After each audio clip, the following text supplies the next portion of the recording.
Hello friends, welcome back to my YouTube channel. Friends, आज के video में आप देखने वाले हैं हिंदी साहित्य का इतिहास, जो कि रामचंद्र शुक्ल के द्वारा लिखा गया है। और इस इतिहास का हमने आदिकाल पूरी तरीके से समाप्त कर लिया है। भक्ति काल का हम प्रकरण 3 पढ़ रहे हैं, जिसमें है निर्गुण धारा। और निर्गुण धारा में प्रेम मार्गी सूफी शाखा हम पढ़ रहे हैं। इसके पहले हमने निर्गुण धारा के अंतर्गत ही ज्ञान मार्गी शाखा का पढ़ा था, जिसमें हमने कबीर को सबसे अधिक महत्व देते हुए पढ़ा था। अब आगे हम इसमें प्रकरण 3 में पढ़ेंगे, जैसे कुछ कवि हैं, कुतुबन हैं, मंझन हैं, मलिक मोहम्मद जायसी हैं। इन कवियों को पढ़ेंगे और इन सूफी कवियों की कबीर से भिन्नता क्या है वो पढ़ेंगे। सूफी प्रेमाख्यान जो कि हिंदुओं द्वारा लिखा गया है, उसके बारे में पढ़ेंगे। तो इसमें विषय जो है बहुत कम है, पर आपको मैटर बहुत अच्छा मिलेगा। तो चलिए स्टार्ट करते हैं और देखते हैं। सबसे पहला सेंटेंस है कि जैसा कि पहले कहा जा चुका है। शुक्ल जी कहते हैं कि जैसा कि पहले मैं कह चुका हूँ, इस काल के निर्गुणोपासक भक्तों की दूसरी शाखा उन सूफी कवियों की है जिन्होंने प्रेम गाथाओं के रूप में उस प्रेम तत्व का वर्णन किया है जो ईश्वर को मिलाने वाला है तथा जिसका आभास लौकिक प्रेम के रूप में मिलता है। शुक्ल जी क्या कहते हैं कि निर्गुणोपासक भक्तों की ये दूसरी शाखा है जिनमें प्रेम गाथाओं के रूप में उस प्रेम तत्व का वर्णन किया है जो ईश्वर को मिलाने वाला है तथा जिसका आभास लौकिक प्रेम के रूप में मिलता है। इस संप्रदाय के साधु कवियों का अब वर्णन किया जाता है। साधु कवियों का मतलब सहृदय कवि। सबसे पहले कवि हैं कुतुबन। ये चिश्ती वंश के शेख बुरहान के शिष्य थे और जौनपुर के बादशाह हुसैन शाह के आश्रित थे। ये भी आपको लाइन याद रखना है कि कुतुबुन कौन थे और कहाँ के बादशाह के आश्रित थे। तो जौनपुर के बादशाह हुसैन शाह के आश्रित थे। अतः इनका समय विक्रम की 16वीं शताब्दी का मध्य भाग संवत 1550 था। इन्होंने मृगावती नाम की एक कहानी चौपाई दोहे के क्रम से सन 1909 हिजरी यानी संवत 1558 में लिखी। तो इनका जो रचना था वो था कुतुबन का मृगावती। कुतुबन की रचना थी मृगावती। और ये हुसैन शाह जौनपुर के बादशाह जो थे उनके यहाँ आश्रित थे। इस कहानी में चंद्रनगर के राजा गणपति देव के राजकुमार और कंचनपुर के राजा रूप मुरारी की कन्या मृगावती की प्रेम कथा का वर्णन है। यहाँ से यहाँ तक भी लाइन इम्पॉर्टेंट है कि आपसे पूछा जा सकता है कि मृगावती किसकी कन्या थी। तो ये कंचनपुर के राजा रूप मुरारी की कन्या थी और चंद्रनगर के राजा गणपति देव के राजकुमार, इन दोनों की कहानी इसमें चलती है। इस कहानी के द्वारा कवि ने प्रेम मार्ग के त्याग और कष्ट का निरूपण करके साधक के भगवत प्रेम का स्वरूप दिखाया है। बीच बीच में सूफियों की शैली पर बड़े सुंदर रहस्यमय आध्यात्मिक आभास है।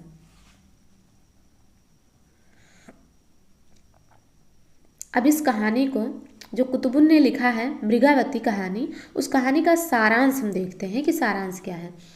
इस कहानी का सारांश यह है कि चंद्रनगर के राजा गणपति देव का पुत्र कंचनपुर के राजा रूप मुरारी की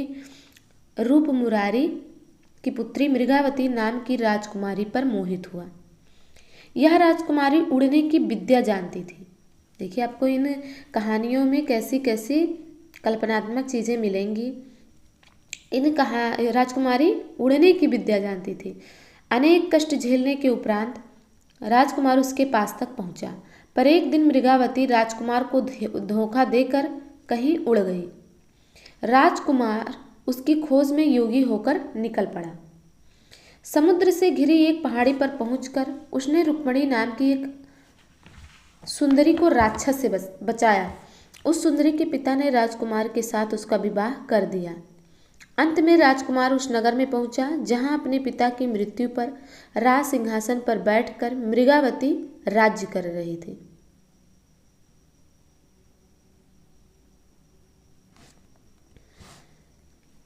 वहां वह 12 वर्ष रहा।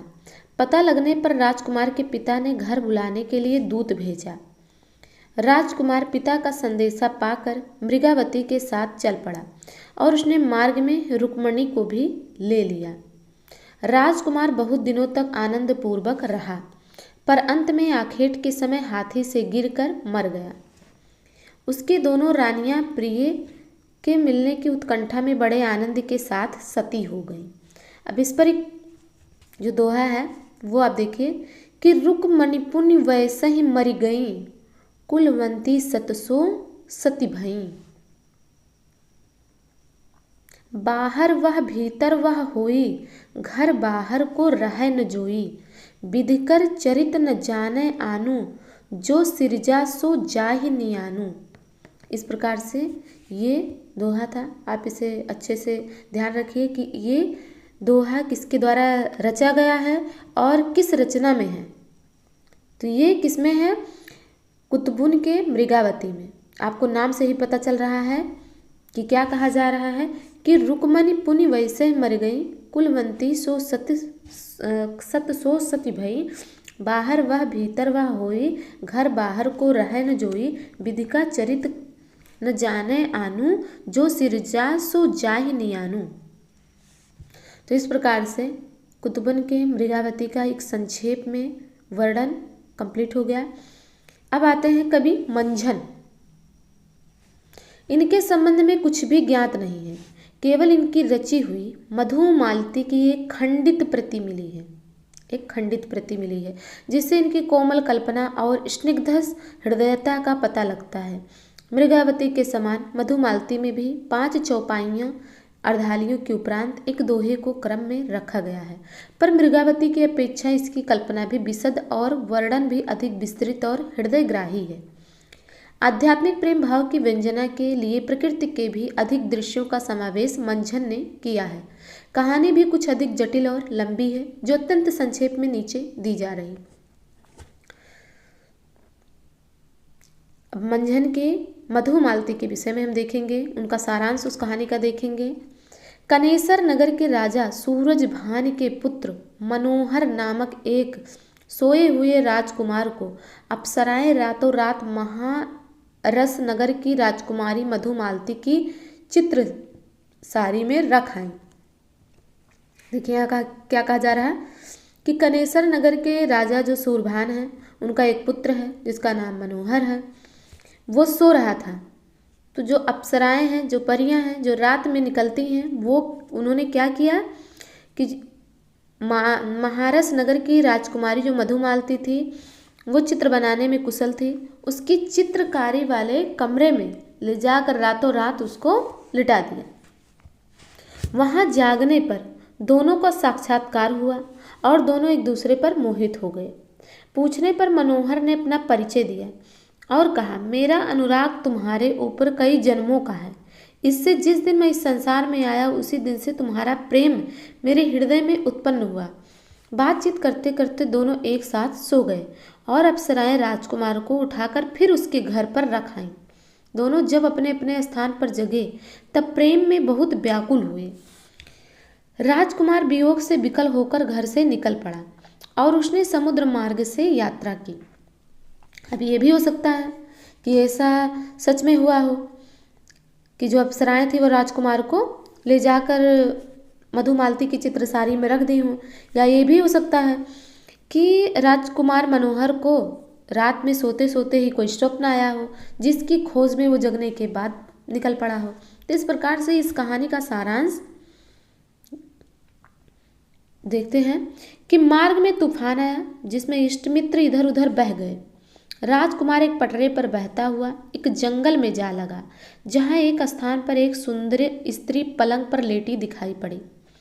पूछने पर जान पड़ा कि वह चित विश्रामपुर के राजा चित्रसेन की कुमारी प्रेमा थी। कौन मिली उसको? जब वो मधुमालती की खोज में निकल पड़ा तो चित्त विश्रामपुर के राजा चित्रसेन की पुत्री प्रेमा, जिसे एक राक्षस उठा लाया था।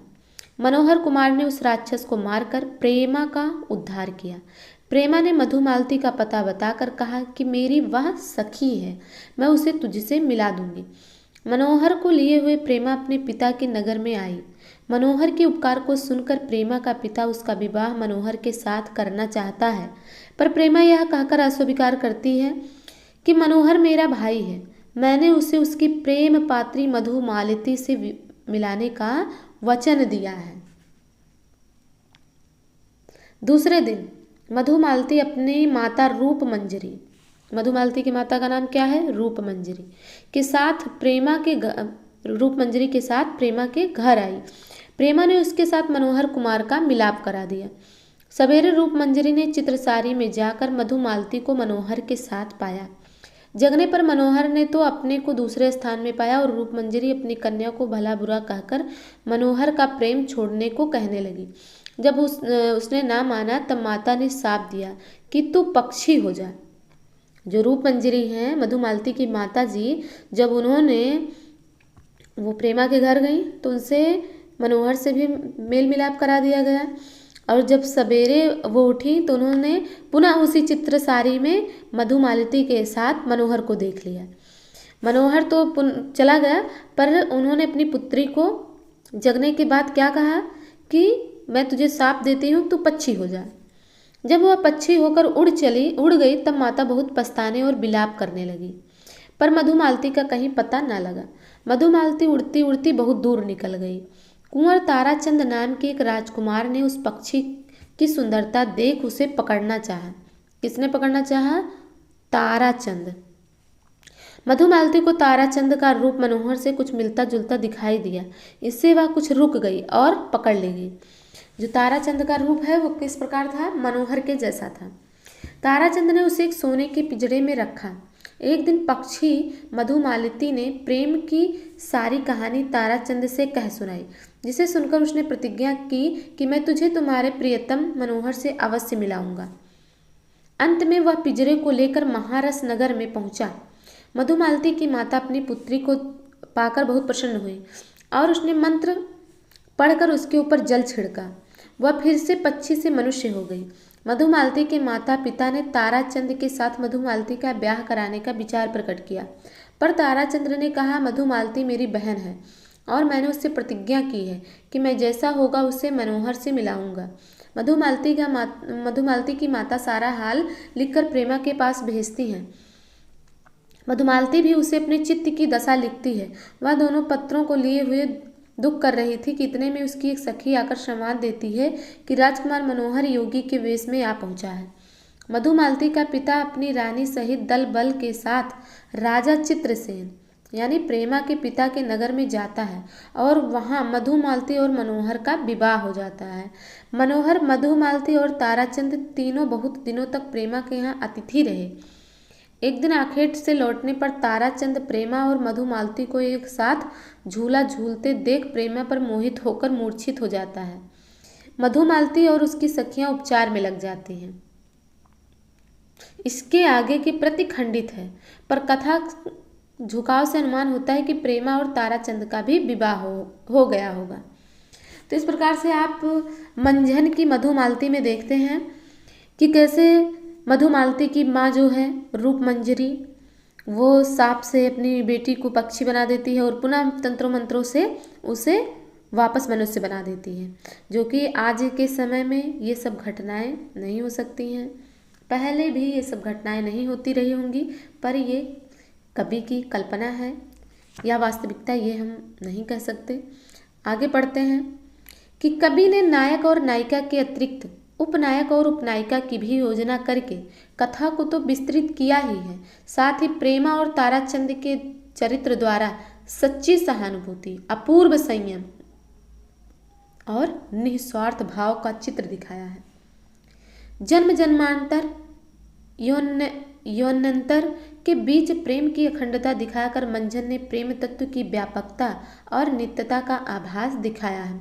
सूफियों के अनुसार यह सारा जगत एक ऐसे रहस्यमय प्रेम सूत्र में बंधा है, जिसका अवलंबन करके जीव उस प्रेम मूर्ति तक पहुँचने का मार्ग पा सकता है। सूफी सब रूपों में उसकी छिपी ज्योति देखकर मुग्ध होते हैं, जैसा कि मंझन कहते हैं। मंझन क्या कहते हैं? देखत ही पहचान्यो तो ही, यही रूप जय छंदर्यो मोही। यही रूप बुत अहे छपाना, यही रूप रब सृष्टि समाना। यही रूप शक्ति यो सियु, यही रूप त्रिभुवन कर जीव। यही रूप प्रगटे बहुभेसा, यही रूप जगरंक नरेसा। ये मंझन कहते हैं। तो आपको मंझन की मधुमालती के विषय में क्या क्या तथ्य याद रखने हैं, ये हम बता देते हैं। सबसे पहली चीज़ तो नायक कौन है? मनोहर है। नायिका कौन है? मधुमालती है। इसकी सखी का नाम क्या है? प्रेमा है। इसके अलावा उपनायक कौन है? ताराचंद है। इस प्रकार से मधुमालती में किन किन नामों का उल्लेख हुआ है? मंजरी किसकी माता है? मधुमालती की। इस प्रकार से आपको देखना है कि किन किन नामों का प्रयोग यहाँ पर हुआ है। जैसे मधुमालती कहाँ की रानी थी? कहाँ की राजकुमारी थी? मनोहर कहाँ का राजकुमार था? कनेसर नगर का। इस प्रकार से आपको क्या कौन कौन सा नगर, कौन कौन सा नाम इसमें वर्णन हुआ है, ये आपको ध्यान रखना है। और ये जो पैराग्राफ है ये भी आपको ध्यान रखना है कि देखत ही पहचान्यो तो ही, यही रूप जेहि छंदर्यो मोही। तो इस प्रकार से आप एक लाइन याद रख के भी इसको याद रख सकते हैं कि ये मंझन की लिखी हुई है। और मंझन के विषय में जैसे कि आप इसके पहले पैराग्राफ में पढ़ चुके हैं कि जो ये रचना है उसमें क्या क्या सीख मिलती है हमें। इस रचना के द्वारा सच्ची सहानुभूति, अपूर्व संयम, जैसे कि शादी के प्रेमा और तारा, जैसे कि प्रेमा और मनोहर का जब उसके पिता ने शादी करवाना चाहते हैं तो वो क्या कहती है कि मैंने इन्हें अपना भाई मान लिया है, मनोहर को अपना भाई मान लिया है।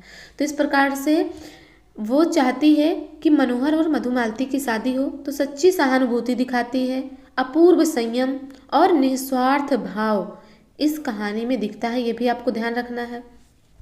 आगे देखते हैं कि आगे क्या है। ईश्वर का विरह सूफियों के यहाँ भक्ति की प्रधान संपत्ति है। ये भी ध्यान रखना है कि ईश्वर का विरह सूफियों के यहाँ भक्त की प्रधान संपत्ति है, जिसके बिना साधना के मार्ग में कोई प्रवृत्त नहीं हो सकता, किसी की आंख नहीं खुल सकती। तो ईश्वर का विरह, ठीक है। आगे है जिसके इसके बारे में कहा जा रहा है कि विरह अवधि अवगाह अपारा, कोटि माहि एक परय तपारा।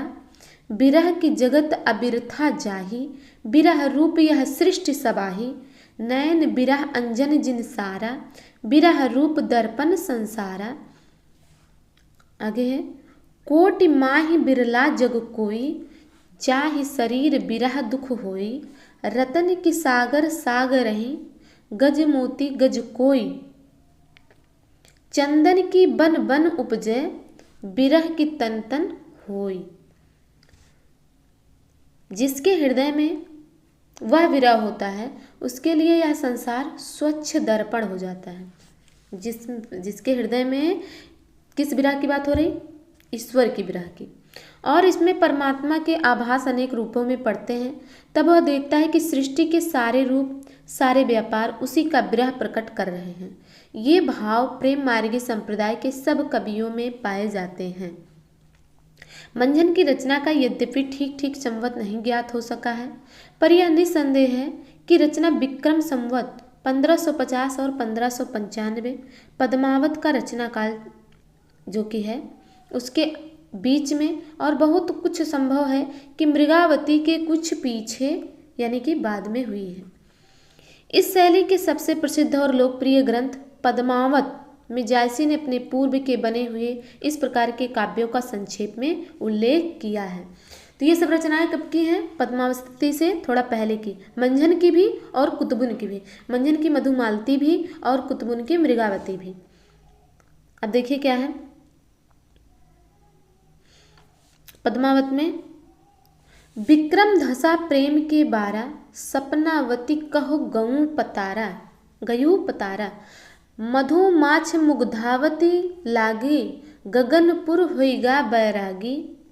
राजकुंवर कंचनपुर गयऊ, मृगावती कह जोगी भयऊ। जो कि मृगावती जो कि किसकी रचना है? कुतुबुन की, उसमें मृगावती का नाम आया है।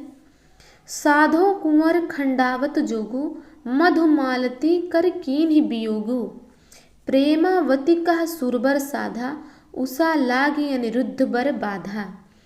ये किसने लिखा है? ये लिखा है पद्मावती के कवि जायसी। आगे है कि इन पद्यों में जायसी के पहले के 4 काव्यों का उल्लेख किया गया है।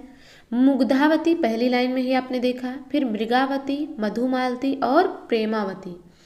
इनमें से मृगावती और मधुमालती का पता चल गया है, शेष 2 अभी नहीं मिले हैं। मुग्धावती नहीं मिली है और प्रेमावती।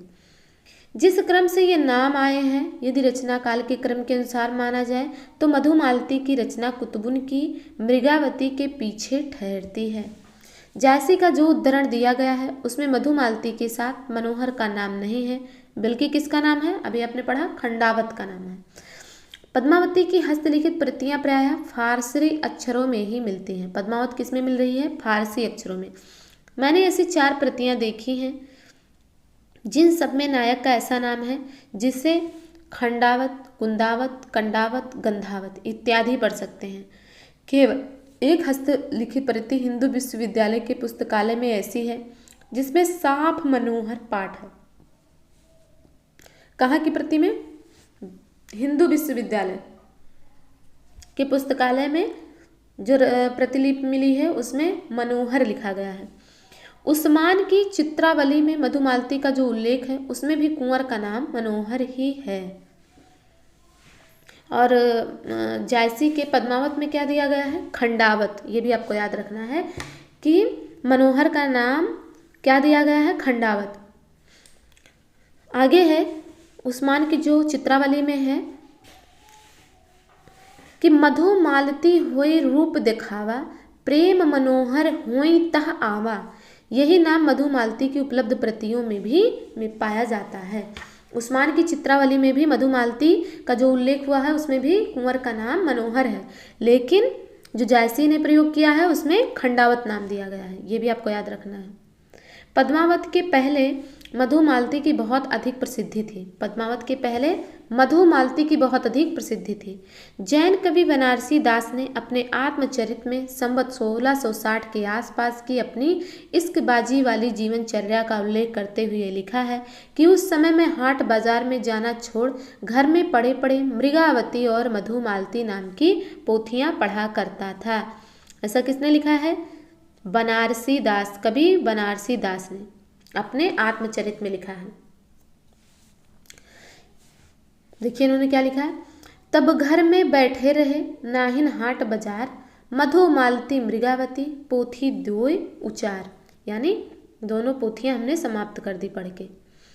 इसके उपरांत इसके बाद में किसकी बात होती है? दक्षिण के शायर नसरती ने भी संवत 1700 में मधुमालती के आधार पर दक्षिणी उर्दू में गुलशने इश्क नाम से एक प्रेम कहानी लिखी।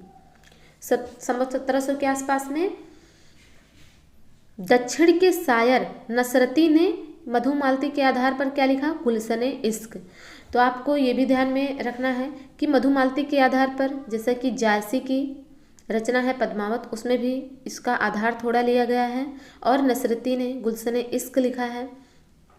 आगे है कवित्व सवैया बनाने वाले एक मंझन पीछे हुए जिन्हें इनसे सर्वथा पृथक समझना चाहिए। क्या कह रहे हैं कि कवित्व और सवैया बनाने वाले एक मंझन पीछे हुए जिन्हें इनसे सर्वथा पृथक समझना चाहिए। आगे है मलिक मोहम्मद जायसी, बहुत इंपॉर्टेंट कवि हैं, मोस्ट इम्पॉर्टेंट हैं, ये समझ लीजिए आप। मलिक मोहम्मद जायसी ये प्रसिद्ध सूफी फकीर शेख मोहिदी यानी मुहीउद्दीन के शिष्य थे, और ये जायसी कहाँ रहते थे? जायस में। याद रखना बहुत ही आसान है, जायसी से जायस। इनकी एक छोटी सी पुस्तक आखिरी कलाम नाम के नाम से फारसी अक्षरों में छपी मिलती है। यह सन 1936 हिजरी में यानी सन 1528 ईस्वी के लगभग बाबर के समय में लिखी गई थी। इसमें बाबर बादशाह की प्रशंसा है। इस पुस्तक में मलिक मोहम्मद जायसी ने अपने जन्म के संबंध में लिखा है। स्वयं इन्होंने अपने जन्म के संबंध में आखिरी कलाम में लिखा है, जो कि आखिरी कलाम फारसी में लिखी गई है। क्या लिखा है इन्होंने? भा अवतार मोर नो सदी 30 बरस ऊपर कभी बदी। इन पंक्तियों का ठीक तात्पर्य नहीं खुलता। जन्म काल 900 हिजरी माने तो दूसरी पंक्ति का अर्थ यह निकलेगा कि जन्म से 30 वर्ष पीछे जायसी कविता करने लगे और इस पुस्तक के कुछ पद्य उन्होंने बनाए। जायसी का सबसे प्रसिद्ध ग्रंथ है पद्मावत, जिसका निर्माण काल कवि ने इस प्रकार दिया है। सन 927 कथा आरंभ बैन कवि कहा। इसका अर्थ होता है कि पद्मावत की कथा के प्रारंभिक वचन आरंभ यानी आरंभ किसने किया? बैन कवि ने, जो कि 927 ईस्वी या सन 1520 ईस्वी के लगभग में कहे थे। पर ग्रंथारंभ में कवि ने मसनवी की रूढ़ी के अनुसार शाहे वक्त या शेरशाह की प्रशंसा की है। ग्रंथ के आरंभ में शेरशाह की प्रशंसा की गई है। क्या लिखा गया है? शेरशाही दिल्ली सुल्तानु। शेरशाह क्या है? दिल्ली का सुल्तान। चार्यु खंड तपय जस भानु, ओहि छाज छात अवपाटा, सब राजे भुई धरा लिलाटा। आगे है कि शेरशाह के शासन का आरंभ 947 हिजरी अर्थात सन 1540 ईस्वी से हुआ। इस दशा में यही संभव जान पड़ता है कि कवि ने कुछ थोड़े से पद्य तो सन 1520 ईस्वी में ही बनाए थे, पर ग्रंथ को 19 या 20 वर्ष पीछे शेरशाह के समय में पूरा किया गया। क्या कह रहे हैं कि कवि ने कुछ थोड़े पद्य इसमें 1520 में ही बनाए थे, पर ग्रंथ को 19-20 साल बाद शेरशाह के समय में पूरा किया। पद्मावत का एक बंगला अनुवाद अराकान राज्य के वजीर मगन ठाकुर ने सन 1650 के आसपास आलू उजाला नामक एक कवि से कराया था। ये भी इम्पोर्टेंट है कि बंगला में किसने अनुवाद कराया था? अराकान राज्य के वजीर मगन ठाकुर ने। उसमें भी 927 ही पाठ माना गया है। जैसा कि लिखा गया है, शेख मोहम्मद जति जखन रचिल ग्रंथ संख्या 27 नौसत। पद्मावत की हस्तलिखित प्रतियां अधिकतर फारसी अक्षरों में मिली हैं। आपको ये भी याद रखना है कि आखिरी कलाम और पद्मावत ये दोनों किसमें मिली हैं? फारसी अक्षरों में, जिसमें 27 और 47 प्राय एक ही तरह लिखे जाएंगे। फारसी में 27 और 47 प्राय एक ही तरह लिखे जाएंगे। इससे कुछ लोगों का यह भी अनुमान है कि 47 को लोगों ने भूल से 27 पढ़ लिया है। जैसे अपने समय के सिद्ध फकीरों में गिने जाते थे। अमेठी के राजघराने में इनका बहुत मान था। जीवन के अंतिम दिनों में जायसी अमेठी से 2 मील दूर एक जंगल में रहा करते थे। वहीं इनकी मृत्यु हुई। जायसी की मृत्यु अमेठी से 2 मील दूर एक जंगल में हुई। काजी नसीरुद्दीन हुसैन जायसी ने, जिन्हें अवध के नवाब शुजाउद्दौला से सनद मिली थी, अपनी याददाश्त में जायसी का मृत्यु काल 4 रजब 949 हिजरी लिखा है। नसीरुद्दीन हुसैन जायसी ने। यह काल कहाँ तक ठीक है नहीं कहा जा सकता। जायसी के विषय में देखिए क्या लिखा गया कि ये काने और देखने में कुरूप थे। कहते हैं कि शेरशाह ने इनके रूप को देखकर हंसा था। इस पर यह बोले, मोहिका हंसे की कोहरही। आपको यह सेंटेंस भी याद रखना कि ये किसके विषय में है? ये किसके विषय में है? जायसी के विषय में है कि मोहिका हंसे की कोहरही, और शेरशाह देखकर हंसे थे तो उस पर इन्होंने रिएक्शन दिया था। इनके समय में ही इनके शिष्य फकीर इनके बनाए भावपूर्ण दोहे चौपाइयाँ गाते फिरते थे। मतलब जब ये थे उस समय ही इन्होंने 3 पुस्तकें लिखी। एक तो प्रसिद्ध पद्मावत है, दूसरी अखरावट है और तीसरी आखिरी कलाम, जिसके विषय में हम सबसे पहले ही बात कर चुके हैं। अखरावट में वर्णमाला के एक एक अक्षर को लेकर सिद्धांत संबंधी तत्वों से भरी चौपाइयाँ कही गई हैं। बहुत इंपॉर्टेंट है कि अखरावट में किस विषय का वर्णन दिया गया है। इस छोटी सी पुस्तक में ईश्वर, सृष्टि, जीव, ईश्वर प्रेम आदि विषयों पर विचार प्रकट किए गए हैं। आखिरी कलाम में कयामत का वर्णन है। ये भी आपको ध्यान रखना है कि अखरावट में किसका वर्णन है, वर्णमाला के एक एक अक्षर की विशेषता बताई गई है, ये सिद्धांत संबंधी बातें की गई हैं। आखिरी कलाम में, क्योंकि आप समझ रहे हैं कि आखिरी कलाम का मतलब कयामत है, मतलब नहीं, इसमें वर्णन किस चीज़ का किया गया, कयामत का।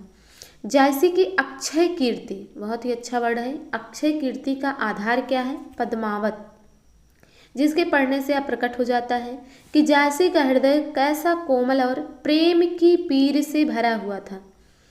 क्या लोक पक्ष में, क्या अध्यात्म पक्ष में, दोनों ओर उसकी गूढ़ता, गंभीरता और सरसता विलक्षण दिखाई देती है।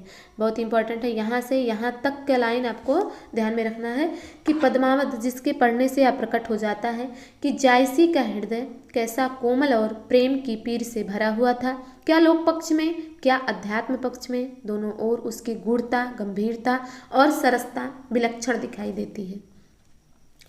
आगे है अब देखिए कबीर से इनकी भिन्नता क्या है, उस विषय में हम देखेंगे कि जो सूफी कवि हैं निर्गुण धारा के, उनकी और जो ज्ञानाश्रय कवि कबीर हैं, इन दोनों के विचारों में क्या भिन्नता है, इनकी लेखनी में क्या भिन्नता है, ये हम अब पढ़ेंगे। कबीर ने अपनी झाड़ फटकार के द्वारा हिंदुओं और मुसलमानों कि कट्टरपन को दूर करने का जो प्रयास किया वह अधिकतर चिढ़ाने वाला सिद्ध हुआ, हृदय को स्पर्श करने वाला नहीं। यह पूरा का पूरा स्टेटमेंट ही एग्जाम में पूछ लिया जाता है कि आपको ध्यान रखना है कि शुक्ल जी का स्टेटमेंट है कि कबीर ने अपनी झाड़ फटकार के द्वारा हिंदुओं और मुसलमानों की कट्टरपन को दूर करने का जो प्रयास किया वह अधिकतर चिढ़ाने वाला सिद्ध हुआ, हृदय को स्पर्श करने वाला नहीं। मनुष्य के बीच जो रागात्मक संबंध है वह उसके द्वारा व्यक्त न हुआ। अपने नित्य के जीवन में जिस हृदय साम्य का अनुभव मनुष्य कभी कभी किया करता है, उसकी अभिव्यंजना उससे न हुई। कुतुबुन जैसी आदि इन प्रेम कहानी के कवियों ने प्रेम का शुद्ध मार्ग दिखाते हुए उन सामान्य जीवन दशाओं को सामने रखा जिनका मनुष्य मात्र के हृदय पर एक सा प्रभाव दिखाई पड़ता है। हिंदू हृदय और मुसलमान हृदय आमने सामने करके अजनबीपन मिटाने वालों में इन्हीं का नाम लेना पड़ेगा। इन्होंने मुसलमान होकर हिंदुओं की कहानियाँ हिंदुओं की ही बोली में पूरी सहृदय से कहकर उनके जीवन की मर्मस्पर्शी अवस्थाओं के साथ अपने उदार हृदय का पूर्ण सामंजस्य दिखा दिया। कबीर ने केवल भिन्न प्रतीत होती हुई परोक्ष सत्ता की एकता का आभास दिया था। ये भी इम्पोर्टेंट है। प्रत्यक्ष जीवन की एकता का दृश्य सामने रखने की आवश्यकता न बनी थी, यह जायसी के द्वारा पूरी हुई। तो ये क्या कह रहे हैं कि जायसी मुसलमान होकर हिंदू की कहानियाँ हिंदू की ही बोली में पूरी सहृदयता से कहकर उनके जीवन की मर्मस्पर्शी अवस्थाओं के साथ अपने उदार हृदय का पूर्ण सामंजस्य दिखा दिया। तो जायसी और कबीर जी की इस पैराग्राफ में दोनों की विचारों में भिन्नता इसमें अच्छे से दिखाया गया है। आगे है कि पद्मावत में प्रेम गाथा की परंपरा पूर्ण प्रौढ़ता को प्राप्त मिलती है, या उस परंपरा में सबसे अधिक प्रसिद्ध ग्रंथ है। इसकी कहानी में भी विशेषता है, इसमें इतिहास और कल्पना का योग है। आपको ये भी याद रखना है, पद्मावत की विशेषता के बारे में ये सब बातें हो रही। चित्तौड़ की महारानी पद्मिनी या पद्मावती का इतिहास हिंदू हृदय के मर्म को स्पर्श करने वाला है। जायसी ने यद्यपि इतिहास प्रसिद्ध नायक और नायिका ली है, पर उन्होंने अपनी कहानी का रूप वही रखा है जो कल्पना के उत्कर्ष द्वारा साधारण जनता के हृदय में प्रतिष्ठित था। इस रूप में इस कहानी का पूर्वार्ध तो बिल्कुल कल्पित है और उत्तरार्ध ऐतिहासिक आधार पर है। पद्मावती की कथा संक्षेप में इस प्रकार है। आप पद्मावती की कथा जो है संक्षेप में हम जान लेते हैं, जिसके विषय में इतनी बातें हो रही हैं कि पद्मावत जो है वो जायसी की अक्षय कीर्ति का आधार है। इसमें इतिहास और कल्पना का योग है। यह सूफियों की परंपरा में सबसे प्रसिद्ध ग्रंथ है। प्रेम गाथा की परंपरा में पूर्ण प्रौढ़ता को प्राप्त है ये ग्रंथ। तो इसके विषय में अब हम देखते हैं। इसमें आपने लास्ट में क्या देखा कि इस कहानी का पूर्वार्ध तो बिल्कुल कल्पित है, पर उत्तरार्ध ऐतिहासिक आधार पर है। ये भी आपको ध्यान रखना है। ये तो इसकी कहानी हम सारांश में देख लेते हैं। सिंघल द्वीप के राजा गंधर्व सेन की कन्या पद्मावती रूप और गुण में जगत में अद्वितीय थी। उसके योग्य वर कहीं ना मिलता था। उसके पास हीरामन नाम का एक सूआ था। सूआ मतलब तोता, जिसका वर्ण सोने के समान था और जो पूरा वाचाल और पंडित था। एक दिन वह पद्मावती से उसके वर ना मिलने के विषय में कुछ कह रहा था कि राजा ने सुन लिया और बहुत कोप किया। सूआ राजा के डर से एक दिन उड़ गया। पद्मावती ने सुनकर बहुत विलाप किया। सूआ वन में उड़ता एक बहेलिये के हाथ में पड़ गया, जिसने बाजार में लाकर उसे चित्तौड़ के एक ब्राह्मण के हाथ भेज दिया। किसके हाथ भेज दिया? बहेलिया चित्तौड़ के एक ब्राह्मण के। उस ब्राह्मण को 1 लाख देकर चित्तौड़ के राजा रतन सेन ने उसे ले लिया। धीरे धीरे रतन सेन उसे बहुत चाहने लगा। एक दिन जब राजा शिकार को गया, तब उसकी रानी नागमती ने, रतन सेन की रानी कौन थी? नागमती थी, जिसे अपने रूप का बड़ा गर्व था, आकर सूये से पूछा कि संसार में मेरे समान सुंदरी भी कहीं है? इस पर सूआ हंसा, क्योंकि उसे तो अभिमान था, उसे तो क्लियर पता था कि सबसे सुंदर मैं हूँ। पर जब उसने ये क्वेश्चन पूछा तो तोता हंसा और उसने सिंघल की पद्मिनी का वर्णन करके कहा कि उसमें और तुझमें दिन और अंधेरी रात का अंतर है। कितना बड़ा अंतर बताया कि तुम में और उसमें दिन और अंधेरी रात का अंतर है। रानी ने इस भय से कि कहीं यह सूआ राजा से भी पद्मिनी के रूप की प्रशंसा ना करे, उसे मारने की आज्ञा दे दी। पर चेरी ने उसे राजा के भय से मारा नहीं, अपने घर छिपा रखा। लौटने पर जब सूये के बिना राजा रतन सेन बहुत व्याकुल और क्रुद्ध हुआ, तब सूआ लाया गया और उसने सारी व्यथा कह सुनाई। पद्मिनी के रूप का वर्णन सुनकर राजा मूर्छित हो गया। देखिए, सिर्फ वर्णन सुनकर मूर्छित हो जा रहे हैं, देखने पर इनका क्या हाल होगा। और अंत में वियोग से व्याकुल होकर उसकी खोज में घर से जोगी होकर निकल पड़ा। उसके आगे आगे राह दिखाने वाला वही हीरामन सूआ था और साथ में 16,000 कुंवर जोगियों के वेश में थे। कलिंग से जोगियों का यह दल बहुत से जहाजों में सवार होकर सिंघल की ओर चला और अनेक कष्ट झेलने के उपरांत सिंघल पहुंचा। वहां पहुंचने पर राजा तो शिव के एक मंदिर में जोगियों के साथ बैठकर पद्मावती का ध्यान और जप करने लगा और हीरामन सूये ने जाकर पद्मावती से यह सब हाल कहा। राजा के प्रेम की सत्यता के प्रभाव से पद्मावती प्रेम में विकल हुई।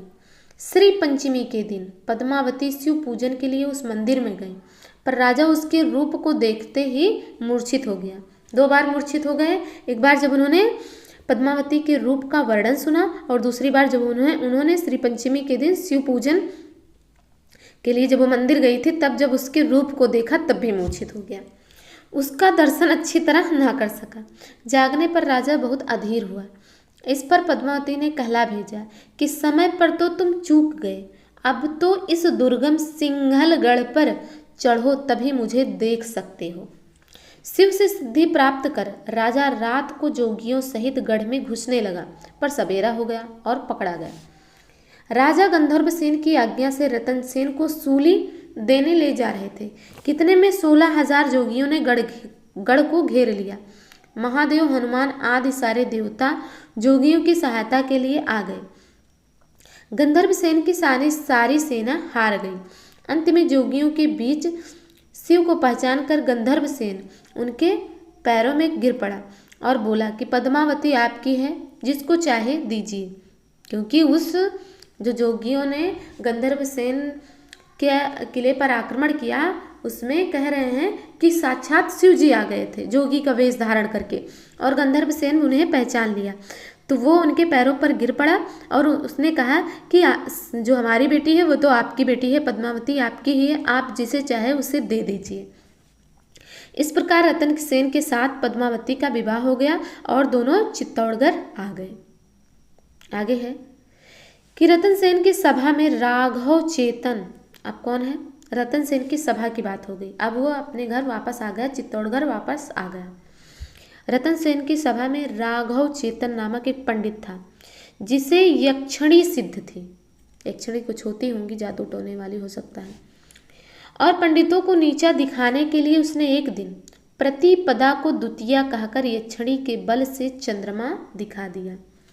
जब राजा को यह कार्यवाही मालूम हुई तब उसने राघव चेतन को देश से निकाल दिया। राघव राजा से बदला लेने और भारी पुरस्कार की आशा से दिल्ली के बादशाह अलाउद्दीन के दरबार में पहुंचा और उसने दान में पाए हुए पद्मावती के कंगन को दिखाकर उसके रूप को संसार के ऊपर बताया। ये अलाउद्दीन से कौन मिला? राघव चेतन नामक पंडित। अलाउद्दीन ने पद्मिनी को भेज देने के लिए राजा रतन सेन को पत्र भेजा, जिसे पढ़कर राजा अत्यंत क्रुद्ध हुआ और लड़ाई की तैयारी करने लगा। कई वर्ष तक अलाउद्दीन चित्तौड़गढ़ घेरे रहा, पर उसे तोड़ ना सका। अंत में उसने छल पूर्वक संधि का प्रस्ताव भेजा। राजा ने उसे स्वीकार करके बादशाह को दावत दी। राजा के साथ शतरंज खेलते समय अलाउद्दीन ने पद्मिनी के रूप की एक झलक सामने रखे हुए एक दर्पण में देख पाई, जिसे देखते ही वह भी मूर्छित हो गया, अलाउद्दीन भी। प्रस्थान के दिन जब राजा बादशाह को बाहरी फाटक तक पहुंचाने गया, तब अलाउद्दीन के छिपे हुए सैनिकों द्वारा पकड़ लिया गया और दिल्ली पहुंचाया गया। इस प्रकार छल से अलाउद्दीन ने रत्नसेन को बंदी बना लिया। जैसा कि आप मूवी में देखते होंगे, पद्मावती के विषय में और रतन सेन के विषय में, अलाउद्दीन के विषय में, यह कहानी उससे बहुत अलग है। कुछ कुछ सिमिलरिटी भी है, पर काफ़ी कुछ अलग भी है। जैसे कि दावत अलाउद्दीन को दिया रूप रतन सेन ने, और उनका दर्पण में एक झलक उसे मिला, और फिर से छल के द्वारा रत्न सेन को बंदी बना लिया गया। ये सब आपने कहानी में देखा होगा। आप मूवी में आगे है कि पद्मिनी को जब यह समाचार मिला तब वह बहुत व्याकुल हुई, पर तुरंत एक वीर क्षत्राणी के समान अपने पति के उद्धार का उपाय सोचने लगी। गोरा बादल नामक दो वीर क्षत्रिय सरदार, कौन कौन? गोरा और बादल नामक दो वीर क्षत्रिय सरदार 700 पालकियों में सशस्त्र सैनिक छिपाकर दिल्ली पहुंचे और बादशाह के पास यह संवाद भेजा कि पद्मिनी अपने पति से थोड़ी देर मिलकर तब आपके हरम में जाएगी। आज्ञा मिलते ही एक ढकी पालकी राजा की कोठरी के पास रख दी गई और इसमें से एक लोहार ने निकलकर राजा की बेड़ियां काट दी। रत्नसेन पहले से ही तैयार एक घोड़े पर सवार होकर निकल आए। शाही सेना पीछे आते देख वृद्ध गोरा तो कुछ सिपाहियों के साथ उस सेना को रोकता रहा और बादल रतन सेन को लेकर चित्तौड़ पहुंच गया। चित्तौड़ आने पर पद्मिनी ने रतन सेन से कुंभलनेर के राजा देवपाल द्वारा दूती भेजने की बात कही, जिसे सुनते ही राजा रतन सेन ने कुंभलनेर को जा घेरा। लड़ाई में देवपाल और रतन सेन दोनों मारे गए। रतन सेन का शव चित्तौड़ लाया गया। उसकी दोनों रानियां नागमती और पद्मावती हंसते हंसते पति के शव के साथ चिता में बैठ गई। पीछे जब सेना सहित अलाउद्दीन चित्तौड़ पहुंचा तब वहां राख के ढेर के सिवा उसे कुछ ना मिला, जैसा कि आप मूवी में भी देख चुके हैं। मूवी को मैं इसलिए बता रही हूँ कि मूवी आपने देखा होगा और उससे आप अच्छे से रिलेट कर पा रहे होंगे। जैसा कि कहा जा चुका है कि प्रेम गाथा की परंपरा में पद्मावत सबसे प्रौढ़ और सरस है। ये पहले भी कहा, शुक्ल जी बता चुके हैं कि प्रेम मार्गी सूफी कवियों की और कथाओं से इस कथा में यह विशेषता है कि इसके ब्यौरों से भी साधना के मार्ग, उसकी कठिनाइयों और सिद्धि के स्वरूप आदि की जगह जगह व्यंजना होती है, जैसा कि कवि ने स्वयं ग्रंथ की समाप्ति पर कहा है। स्वयं ग्रंथ की समाप्ति पर ये पद उन्होंने कहा है। क्या कहा है देखते हैं।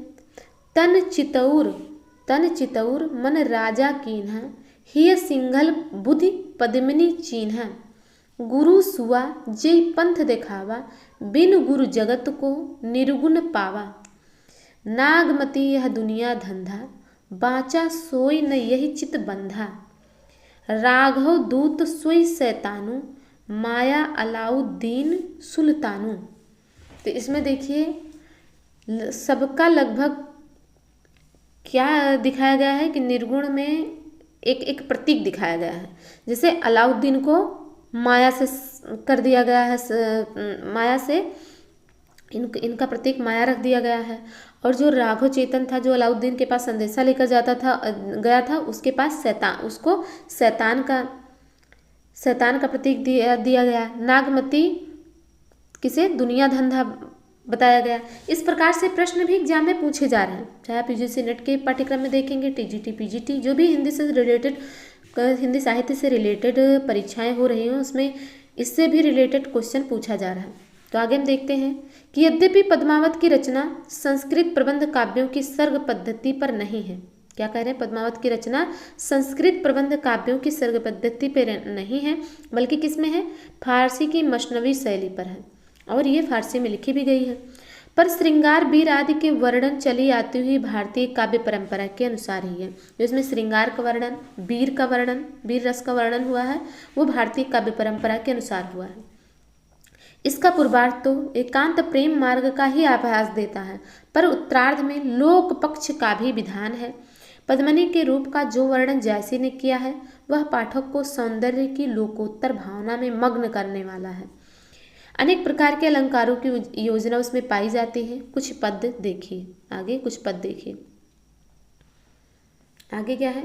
सरवर तीर पद्मनी आई, खोपा छोर केस मुकुलाई, शशिमुख अंग मलय गिरिबासा, नागिन झाँपी लीन चहुपासा, वनई घटा परी जग छाहा, शशिकय सरन लीन जनु राहा, भूलि चकोर दीठी मुख लावा, मेघ घटा मह चंद दिखावा। आगे है कि पद्मिनी के रूप वर्णन में जायसी ने कहीं कहीं उस अनंत सौंदर्य की ओर, जिसके विरह में यह सारी सृष्टि व्याकुल सी है, बड़े सुंदर संकेत किए हैं। अब जायसी ने क्या कहा है? बरुण का बरनो इमि बनी, साधो बान जान दुई अनी, उन बान्ह असको जो न मारा, बेध रहा सगरो संसारा, गगन नखत जो जाहि न गने, वह सब आन मोआहि कहने, धारती बान बेधि सब राखी, साखी ठाड़ देहि सब साखी, रो रो मानुष तन ठाढ़े, सूतः सूत बेधा अस गाढ़े, बरनियान अस ओपह बेधो रन बन ढाक, सौजह तन सब रोआ, पंखै तन सब पाँख। इस प्रकार से ये पद लिखा है जायसी ने। आगे है, किस प्रकार योगी रतन सेन के कठिन मार्ग के वर्णन में साधक के मार्गों के विघ्नों, काम क्रोध आदि विकारों की भी व्यंजना की है। इन्होंने क्या किया है? ओहे मिलान जो पहुँचे कोई, तब हम कहब पुरुष भल सोई, है आगे पर्वत कै बाटा, विषम पहाड़ अगम सुठी घाटा, बिच बिच नदी खोह और नारा, ठाव ही ठाव बैठ बट पारा। तो इस प्रकार से जायसी के पद्मावत का वर्णन यहीं पर समाप्त होता है। आगे हम देखते हैं उस्मान के बारे में कि ये जहांगीर के समय में वर्तमान में थे, जहांगीर के समय में थे और गाजीपुर के रहने वाले थे उस्मान कबीर। इनके पिता का नाम शेख हुसैन था। उस्मान के पिता का नाम शेख हुसैन था और ये 5 भाई थे। चारों भाइयों के नाम ये थे शेख अजीज, शेख मानुल्लाह, शेख फैजुल्लाह, शेख हसन। इन्होंने अपना उपनाम मान लिखा था। उस्मान ने अपना उपनाम मान लिखा था। ये शाह निजामुद्दीन चिश्ती की शिष्य परंपरा में हाजी बाबा के शिष्य थे। उस्मान ने सन 1022 हिजरी अर्थात 1613 ईस्वी में चित्रावली नाम की पुस्तक लिखी। पुस्तक के आरंभ में कवि ने स्तुति के उपरांत पैगंबर और 4 खलीफों की यानी बादशाह जहांगीर की तथा शाह निजामुद्दीन और हाजी बाबा की प्रशंसा लिखी। उसके आगे गाजीपुर नगर का वर्णन करके कवि ने अपना परिचय देते हुए लिखा है कि क्या लिखा है उस्मान ने, आगे हम देखते हैं। आदि हुता विधि माथे लिखा, अक्षर 4 पढ़े हम सिखा, देखत जगत चला सब जाई, एक वचन पे अमर रहाई। वचन समान सुधा जग नाही, जेहि पाए कभी अमर रहाई। मोहु चाव उठा पुनि हुई, हों अमर यह अमृत पिए। इस प्रकार से उस्मान ने यह पद्य लिखा। किस किस विषय में लिखा है ये पद? अपने गाजीपुर नगर और अपने विषय में परिचय देते हुए इन्होंने लिखा है। आगे है कि कवि ने क्या किया? योगी ढूंढन खंड में काबुल, बदखसा, खुरसान, रूस, शाम, मिस्र, इस्तांबुल, गुजरात, सिंघलदीप आदि अनेक देशों का उल्लेख किया है। सबसे विलक्षण बात है जोगियों का अंग्रेजों के द्वीप में पहुंचना। सबसे विलक्षण बात इसमें क्या है? अंग्रेजों के द्वीप में पहुंचना, जोगियों का अंग्रेजों के द्वीप में पहुंचना। बल द्वीप देखा अंग्रेजा, तहाँ जाय जेह कठिन करेजा। ऊंच नीच धान संपत्ति हेरा, मद बाराह भोजन जिन्हें केरा। कवि ने इस रचना में जायसी का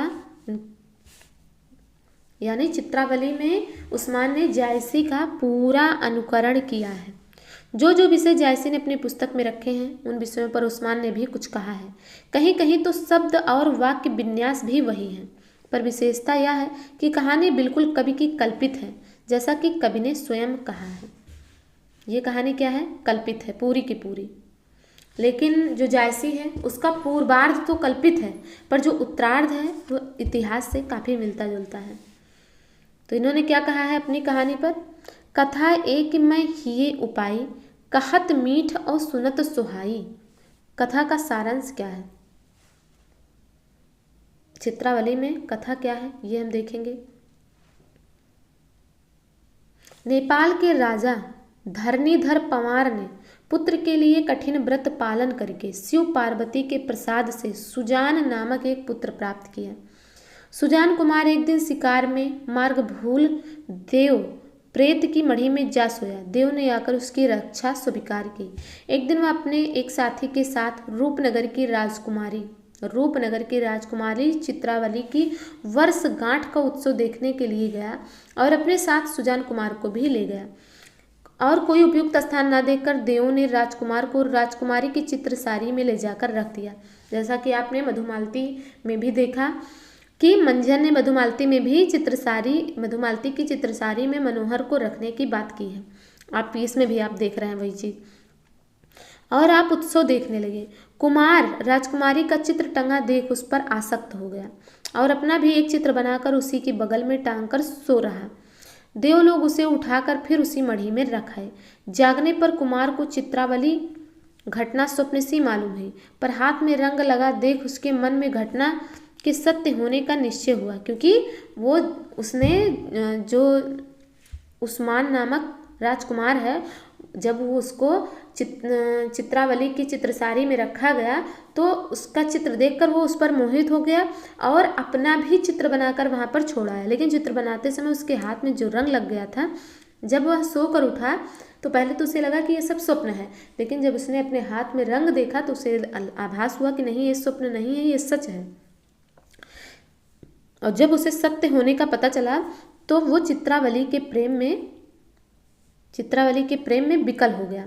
इसी बीच में उसके पिता के आदमी उसको राजधानी में ले गए, पर वहाँ वह अत्यंत खिन्न और व्याकुल रहता।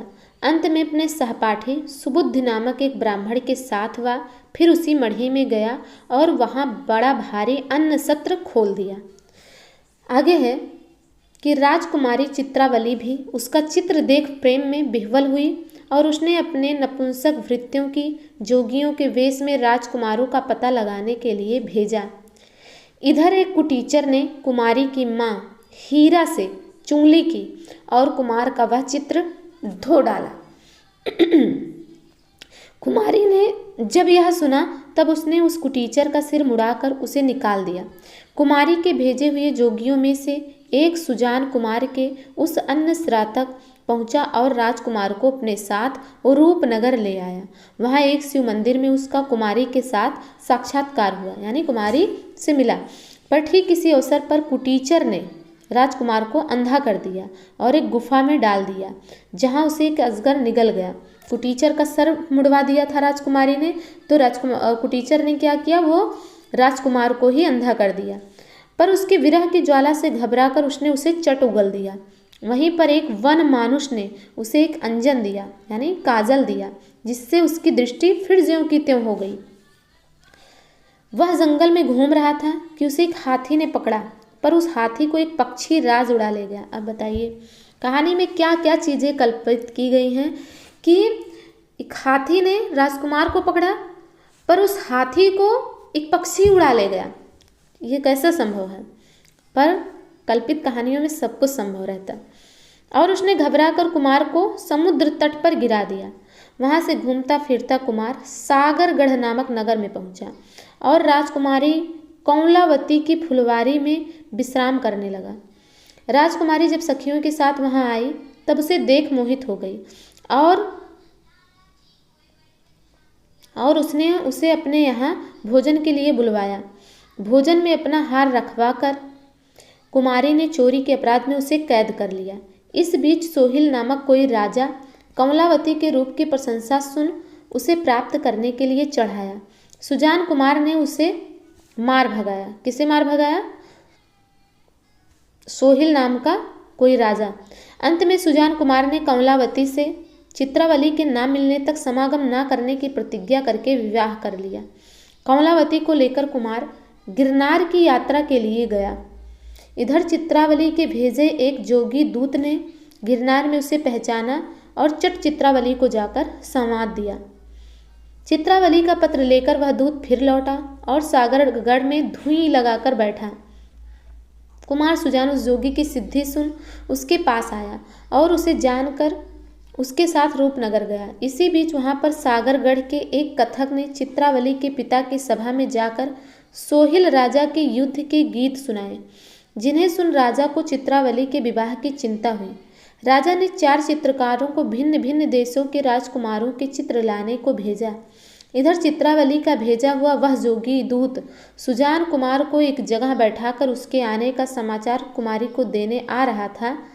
एक दासी ने वह समाचार द्वेष रानी से कह दिया और वह दूत मार्ग ही में कैद कर लिया गया। दूत के ना लौटने पर सुजान कुमार बहुत व्याकुल हुआ और चित्रावली का नाम लेकर पुकारने लगा। राजा ने उसे मारने के लिए मतवाला हाथी छोड़ा, पर उसने उसे मार डाला। इस पर राजा उस पर चढ़ाई करने जा रहा था कि इतने में भेजे हुए 4 चित्रकारों में से एक चित्रकार सागरगढ़ से सोहिल के मारने वाले राजकुमार का चित्र लेकर आ पहुंचा।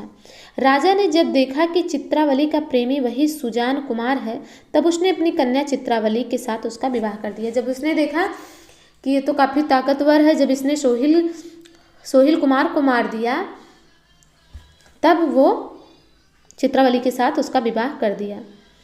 कुछ दिनों में सागरगढ़ की कमलावती ने विरह से व्याकुल होकर सुजान कुमार के पास हंस मिश्र को दूत बनाकर भेजा, जिसने भ्रमर की अन्योक्ति द्वारा कुमार को कमलावती के प्रेम का स्मरण कराया। भ्रमर की अन्योक्ति द्वारा। इस पर सुजान कुमार ने चित्रावली को लेकर स्वदेश की ओर प्रस्थान किया और मार्ग में कमलावती को भी साथ ले लिया। मार्ग में कवि ने समुद्र के तूफान का वर्णन किया है। अंत में राजकुमार अपने घर नेपाल पहुंचा और उसने वहां दोनों रानियों सहित बहुत दिनों तक राज्य किया। आगे जैसा कि कहा जा चुका है कि उस्मान ने जायसी का पूरा अनुकरण किया है। जायसी के पहले के कवियों ने 5 चौपाइयाँ अर्धालियों के पीछे एक एक दोहा रखा है, पर जायसी ने 7 चौपाइयों का क्रम रखा है। यही क्रम उस्मान ने भी रखा है। ये इम्पॉर्टेंट है। पूछा जा सकता है कि जायसी ने अपने जो पद्य को किन क्रम में रखा है, कि छंदों का क्रम कैसा है, तो उनका 5 चौपाइयों के बाद एक दोहा। जायसी के पहले के जो कवि हैं 5 चौपाइयों के बाद एक दोहा लेकर चलते हैं, लेकिन जायसी 7 चौपाइयों के बाद एक दोहा रखते हैं और जिसका क्रम उस्मान भी आगे रखते हैं। कहने की आवश्यकता नहीं, इस कहानी की रचना भी बहुत कुछ आध्यात्मिक दृष्टि से हुई है। कवि ने सुजान कुमार को एक साधक के रूप में चित्रित ही नहीं किया, बल्कि पौराणिक शैली का अवलंबन करके उसने उसे परम योगी शिव के अंश से उत्पन्न तक कहा है। महादेव जी राजा धरणीधर पर प्रसन्न होकर वर देते हैं कि, देखिए शिव जी क्या वर देते हैं, देख देत हूँ आपन अंसा, अब तोरे हुई हैं निज बंसा। ऐसा शिव जी कहते हैं कि मैं अपना अंश तुम्हें दे रहा हूँ, अब तुम्हारे वंश होगा, अब तुम्हारे पुत्र होगा। ऐसा धरणीधर राजा को शिव जी प्रसन्न होकर वर देते हैं। आगे है कि कमलावती और चित्रावली को किस रूप में दिखाया गया, आविद्या और विद्या। सुजान का अर्थ ज्ञानवान, साधन काल में अविद्या को बिना दूर रखे विद्या यानी सत्य ज्ञान की प्राप्ति नहीं हो सकती। इसीलिए सुजान ने कमलावती से विवाह के समय क्या कहा था कि हमारा समागम तब तक नहीं हो सकता जब तक मैं चित्रावली से मिल नहीं लूँगा। तो चित्रावली को विद्या के रूप में देखा गया है, इसीलिए जब विद्या प्राप्त हो जाएंगी तब तक, उसके पहले तक अविद्या को दूर रखना है। इसी से सुजान ने चित्रावली के प्राप्त न होने तक कमलावती के साथ समागम न करने की प्रतिज्ञा की थी, जो कि आगे दिया है। जैसे कि ही पद्धति पर नगर, सरोवर, यात्रा, दान महिमा आदि का वर्णन चित्रावली में भी है। सरोवर क्रीड़ा के वर्णन में एक दूसरे ढंग से कवि ने ईश्वर की प्राप्ति की साधना की ओर संकेत किया है।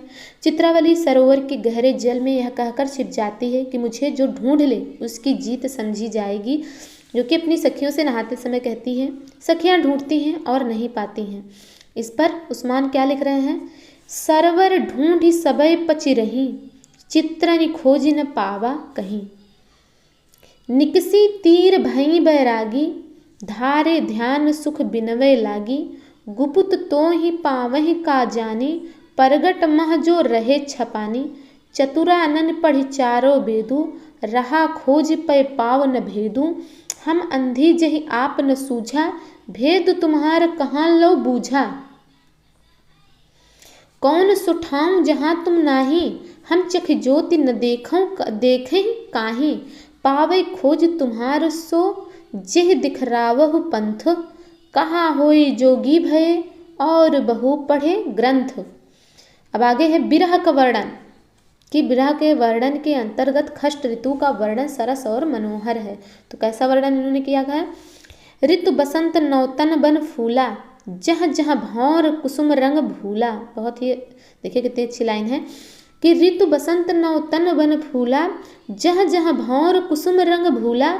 आहि कहाँ सो भंवर हमारा, जह बिनु बसंत बसत बसंत उजारा। रात बरन पुनि देख न जाई, मानहु दवा देहु दिसिलाई। रतिपति दुरद ऋतुपति बली, कानन देहि आई दल मली। शेख नबी, अब आ गए कवि शेख नबी, जो कि ये हैं जौनपुर में। जौनपुर के ज़िले में दोसपुर के पास मऊ नामक स्थान के रहने वाले थे और संवत 1676 में जहांगीर के समय में वर्तमान थे। इन्होंने ज्ञानदीप नाम का एक आख्यान काव्य लिखा, जिसमें राजा ज्ञानदीप और रानी देवजानी की कथा है। तो बस शेख नबी के बारे में आपको इतना याद रखना है कि इनकी जो रचना है वो ज्ञानदीप है, जिसमें राजा ज्ञानदीप और रानी देवजानी की कथा है और ये जहांगीर के समय में थे। आगे शुक्ल जी कहते हैं कि यही प्रेम मार्गी सूफी कवियों की प्रचुरता की समाप्ति समझनी चाहिए। पर जैसा कहा जा चुका है कि काव्य क्षेत्र में जब कोई परंपरा चल पड़ती है तब उसके प्राचुर्य काल के पीछे भी कुछ दिनों तक समय समय पर उस शैली की रचनाएं थोड़ी बहुत होती रहती हैं, पर उनके बीच कालांतर भी अधिक रहता है और जनता पर उनका प्रभाव भी वैसा नहीं रह जाता। अतः शेख नबी से प्रेम गाथा परंपरा समाप्त समझना चाहिए। ज्ञानदीप के उपरांत सूफियों की पद्धति पर जो कहानियाँ लिखी गई उनका संक्षिप्त उल्लेख नीचे किया जाता है। अब देखिए, ज्ञानदीप के उपरांत सूफियों की पद्धति पर जो रचनाएं लिखी गई हैं उसमें क्या है, कासिम शाह की रचना है हंस जवाहिर। उसके विषय में अब हम देखेंगे कि कासिम शाह ये दरियाबाद बाराबंकी के रहने वाले थे और संवत 1788 के लगभग वर्तमान थे। इन्होंने हंस जवाहिर नाम की कहानी लिखी, जिसमें राजा हंस और रानी जवाहिर की कथा है। जैसा कि नाम से स्पष्ट है, हंस जवाहिर। फारसी अक्षरों में छपी नामी प्रश्न लखनऊ, इस पुस्तक की एक प्रति हमारे पास है। उसमें कवि ने साहे वक्त का इस प्रकार उल्लेख करके क्या लिखा है, मोहम्मद शाह दिल्ली सुल्तानु, कामन गुन वही केर बखानु, छाजे पाट छत्रा सिर ताजू, नाम ही शीस जगत के राजू, रूपवंत दर्शन मुहराता, भागवंत वही कीन विधाता, दरबवंत धर्म महपूरा, ज्ञानवंत खड़ग महसूरा। अपना परिचय इन शब्दों में दिया। अपना परिचय उन्होंने क्या दिया है कासिम शाह ने? दरियाबाद माझ ममठाऊं, अमान उल्ला पिता कर नाऊ, तहमा मोहि जन्म विधि दीन्हा, कासिम नाव जात करी हीना, तेहु बीच विधि कीन्ह कमीना, ऊंच सभा बैठे चित दीना, ऊंच संग ऊंच मन भावा, तब भाव ऊंच ज्ञान बुद्धि पावा, ऊंचा पंथ प्रेम का होई, तेहि मह ऊंच भये सब कोई। अब है कथा का सार। ये तो इन्होंने अपना परिचय दिया कासिम शाह ने। अब कथा का क्या सार दिया है वो हम देखते हैं।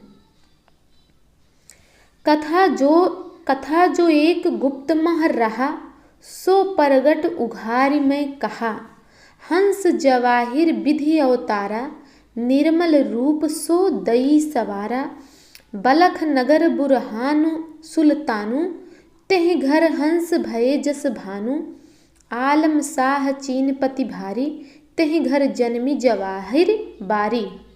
देखिए आलम शाह चीनपति भारी, तेहि घर जन्मी जवाहिर बारी, तेहि कारण वह भयो वियोगी, गयो सुछाड़ी देश हुई जोगी, अंत जवाहिर हंस घर आनी, सो जग मह यह गयु बखानी। इस प्रकार इन्होंने इस कहानी का सारांश बताया। आगे है कि सो सुन ज्ञान कथा में कीन्हा, लिख्यों सो प्रेम रहे जग चिन्हा, कि ये जग में चिन्ह रहे। इनकी रचना बहुत निम्न कोटि की है। इन्होंने जगह जगह जायसी की, पदावली तक ली है, पर प्रवणता नहीं है। नूर मोहम्मद, ये अब नूर मोहम्मद, कभी नूर मोहम्मद की बात आ गई, ये भी इम्पोर्टेंट है। ये दिल्ली के बादशाह मोहम्मद शाह के समय में थे। सबरहद नामक स्थान के रहने वाले थे, जो जौनपुर आजमगढ़ की सरहद पर है। पीछे सबरहद से ये अपनी ससुराल भादों, जिला आजमगढ़ चले गए। इनके ससुर शमसुद्दीन का और कोई वारिस ना था, इससे वे ससुराल ही में रहने लगे। नूर मोहम्मद के भाई मोहम्मद शाह सबरहद ही में रहे। नूर मोहम्मद के 2 पुत्र हुए, गुलाम हुसैन और नसीरुद्दीन। नसीरुद्दीन की वंश परंपरा में शेख फिदा हुसैन अभी वर्तमान है, जो सबरहद और कभी कभी भादों में भी रहा करते थे। अवस्था इनकी 80 वर्ष है। ये नूर मोहम्मद के विषय में रहा। आगे है कि नूर मोहम्मद फारसी के अच्छे आलिम थे। इनका हिंदी काव्य भाषा का भी ज्ञान और सब सूफी कवियों से अधिक था। नूर मोहम्मद का हिंदी काव्य भाषा पर भी अच्छी पकड़ थी। फारसी में इन्होंने एक दीवान के अतिरिक्त रौजतुल हकायक इत्यादि बहुत सी किताबें लिखी थी, जो असावधानी के कारण नष्ट हो गई। इन्होंने 1157 हिजरी यानी संवत 1801 में इंद्रावती नामक एक सुंदर आख्यान काव्य लिखा, जिसमें कालिंजर के राजकुमार, राजकुंवर और आगमपुर की राजकुमारी इंद्रावती की प्रेम कहानी है। कवि ने प्रथानुसार उस समय के शासक मोहम्मद शाह की प्रशंसा इस प्रकार की है। उन्होंने मोहम्मद शाह की प्रशंसा कैसे की है? करो मोहम्मद शाह बखानू, है सूरज दहली सुल्तानू, धर्म पंथ जग बीच चलावा, निबर न सबरे सो दुख पावा, बहुतय सलातीन जग केरे, आय सहास बने हैं चेरे, सब काहू पर दाया धारे, धर्म सहित सुल्तानी करई। कवि ने अपनी कहानी की भूमिका, अब देखिए कहानी की भूमिका इस प्रकार बांधी है। मन दृग सोइक राति मझारा, सूझ परा मोहि सब संसारा, देखो एक नीक फुलवारी, देखो तहाँ पुरुष और नारी, दो मुख शोभा बरन न जाई, चंद सूरज उतरे भूए आई, तपी एक देखे उतहि ठाऊं, पूछ्यों तासों तिनकर नाऊं, आहा अहे कहाँ अहे राजा और रानी, इंद्रावती और कुंवर ज्ञानी, आगमपुर इंद्रावती, कुंवर कलिंजर रास, प्रेम हुते दोवन यहाँ दीन्हा अलख मिलाए। इस प्रकार से इनकी जो कहानी का सारांश है वो दिया गया है।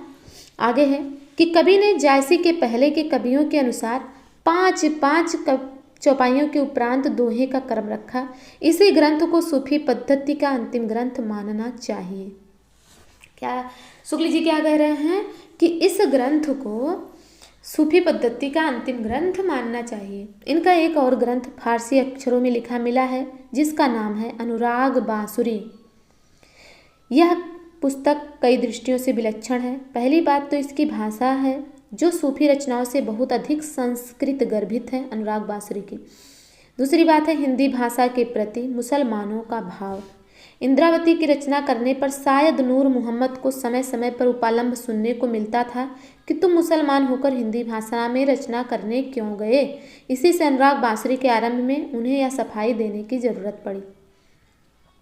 उन्होंने अनुराग बांसुरी के समय में पद्य में क्या लिखा है, जानत है वह सिरजनहारा जो कुछ है मन मरम हमारा, हिंदू मग पर पाँव न राख्यो का जो बहुत हिंदी भाख्यो, मन इस्लाम मिरी कलय माज्यो दीन जेवरी करकस भाज्यो, जह रसूल अल्लाह प्यारा उम्मत को मुक्तामन हारा, तहाँ दूसरों कैसे भावे जच्छा असुर सुर काज न आवे। इसका तात्पर्य यह है कि संवत 1800 तक आते आते मुसलमान हिंदी से किनारा खींचने लगे। हिंदी हिंदुओं के लिए छोड़कर अपने लिखने पढ़ने की भाषा वे विदेशी अर्थात फारसी ही रखना चाहते थे, जिसे उर्दू कहते हैं। उसका उस समय तक साहित्य में कोई स्थान ना था। इसका स्पष्ट आभास नूर मोहम्मद के इस कथन से मिलता है। क्या है कथन, कामयाब कह कौन जगावा फिर हिंदी भाखे पर आवा, छाड़ी पारसी कंद नवाते आ रुझाना हिंदी रस बाते। अनुराग बांसुरी का रचना काल, अनुराग बांसुरी भी पूछा जाता है इसलिए हम इसको अच्छे से पढ़ लेते हैं कि अनुराग बांसुरी का रचना काल 1178 हिजरी अर्थात 1821 है।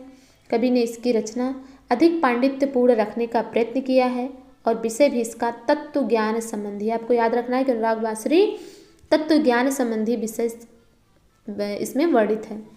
शरीर जीवात्मा मनोवृत्तियों को लेकर पूरा अध्यवसित रूपक एलेगरी खड़ा करके कहानी बांधी है। और तत्व ज्ञान में क्या आता है, शरीर जीवात्मा मनोवृत्ति, इन सब की बात तत्व ज्ञान से संबंधित किया जाता है। और सब सूफी कवियों की कहानियों के बीच में दूसरा पक्ष व्यंजित होता है, पर यह सारी कहानी और सारे पात्र ही रूपक हैं। एक विशेषता और है, चौपाइयों के बीच बीच में इन्होंने दोहे ना लिखकर बरवे रखे हैं। देखिए क्या इन्होंने इसमें किया है, चौपाइयों के बीच बीच में अनुराग बांसुरी में दोहा नहीं लिखकर बल्कि बरवे लिखा है। और इसके पहले इनकी जो रचना है उसमें इन्होंने क्या लिखा है, चौपाई और दोहे का क्रम रखा है। और सूफी कवियों की प्रारंभिक रचनाओं के हिसाब से कि 5 चौपाई के बाद एक दोहा। प्रयोग भी ऐसे संस्कृत शब्दों के हैं जो और सूफी कवियों में नहीं आए हैं। काव्य भाषा के अधिक निकट होने के कारण भाषा में कहीं कहीं ब्रज भाषा के शब्द और प्रयोग भी पाए जाते हैं। ये भी रचना इंपॉर्टेंट है। रचना का थोड़ा सा नमूना नीचे दिया जाता है।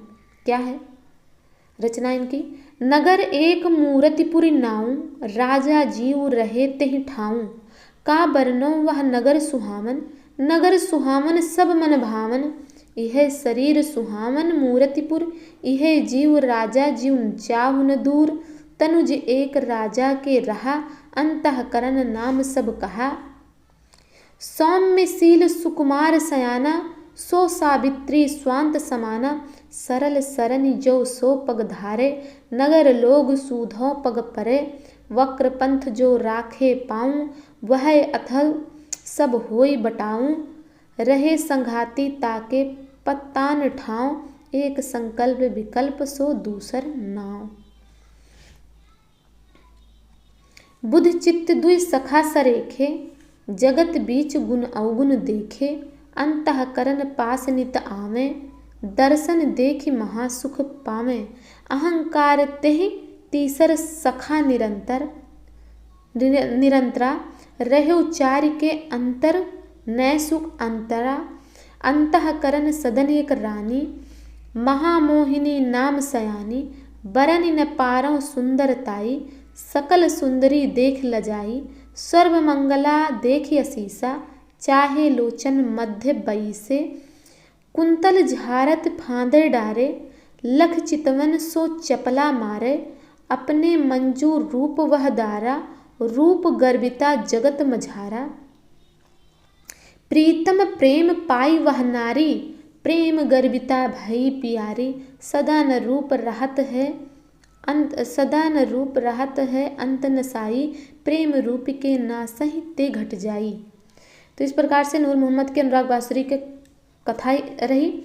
जैसा कि कहा जा चुका है कि नूर मोहम्मद को हिंदी भाषा में कविता करने के कारण जगह जगह इसका सबूत देना पड़ा है कि वे इस्लाम के पक्के अनुयायी थे। अतः वे अपने इस ग्रंथ की प्रशंसा इस ढंग से करते हैं, यह बांसुरी सुने सो कोई, यानी अनुराग बांसुरी को सुने सो कोई, हृदय स्रोत खुला जेहि होई, जिसका हृदय स्रोत खुला होगा वही ये सुनेगा। निसरत नाद बारुनी साधा, सुन सुधि चेत रहे कहीं हाथा, सुनते जब यह शब्द मनोहर, होत अचेत कृष्ण मुरलीधर, यह मुहम्मदी जन की बोली, जामे कंद नबातें घोली, बहुत देवता को चित हरे, बहुमूर्ति औंधी हुई परे, बहुत देवहरा धाड़ गिरावे, शंखनाद की रीति मिटावे, जहाँ इस्लामी मुख सो निसरी बात, तहाँ सकल सुख मंगल कष्ट न साथ। तो इस प्रकार से इन्होंने इसके विषय में लिखा। आगे है कि सूफी आख्यान कवियों की अखंडित परंपरा की यही समाप्ति मानी जा सकती है। इसकी परंपरा में मुसलमान कवि हुए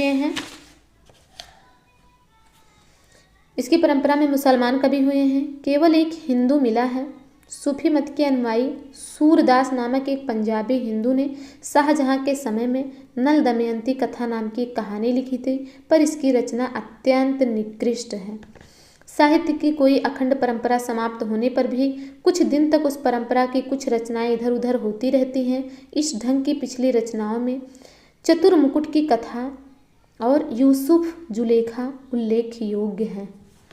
इस प्रकार से हिंदी साहित्य का इतिहास जो कि आचार्य रामचंद्र शुक्ल जी के द्वारा लिखा गया है, उसका प्रकरण भक्ति काल में प्रकरण 3, निर्गुण धारा में सूफी कवियों की जो रचनाएं हैं उसकी समाप्ति यहीं पर होती है। आगे हम आपको मिलेंगे नेक्स्ट वीडियो में नेक्स्ट प्रकरण के साथ। तब तक के लिए अगर आपके कोई क्वेरी हो, कोई कमेंट हो तो आप हमें कमेंट बॉक्स में लिख सकते हैं। वीडियो को देखने के लिए धन्यवाद।